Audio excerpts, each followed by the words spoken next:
Bonjour le saxophoniste, bonjour à tous, bienvenue sur cette chaîne YouTube, je suis Stéphane Collin. Tout d'abord, merci beaucoup. Merci à vous de faire vivre cette chaîne, de commenter, de participer et d'être fidèle à ses contenus.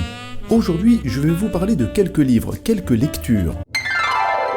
Quelques livres de jazz, comme d'habitude la liste est non exhaustive. J'ai envie de commencer par un livre de Quincy Troupe, biographe de Miles Davis, mais ici je vais vous parler de la bio de la bio.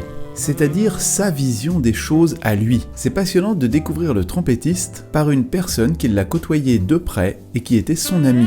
Il donne son avis sans détour. Je vous le conseille, c'est franc, plein d'humour, assez court, ça se lit très vite, 200 pages environ. Un autre livre, celui de Wynton Marsalis, To a Young Jazz Musician, Letter from the Road. Un livre à lire pour partir sur de bonnes bases. 120 pages où le maître nous livre ses idées, ses réflexions sur le terrain. Un autre livre totalement différent, Le Monk de Laurent de Wild.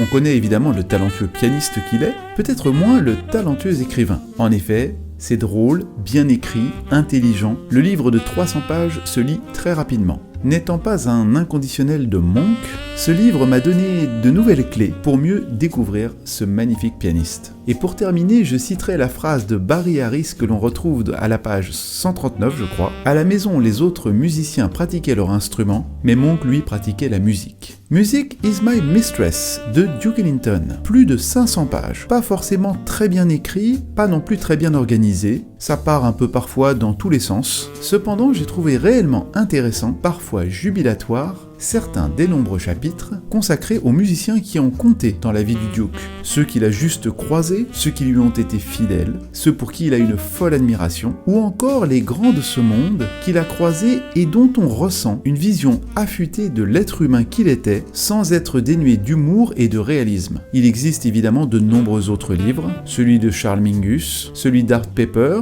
coécrit avec son épouse, Effortless Mastery de Kenny Werner dont j'ai consacré la minute saxophone numéro 41, ou encore celui que je viens tout juste de recevoir, Dexter Gordon, Sophisticated Giant, écrit par Maxine Gordon, sa dernière épouse. Si vous avez envie de parler d'un livre, n'hésitez pas à en parler dans les commentaires.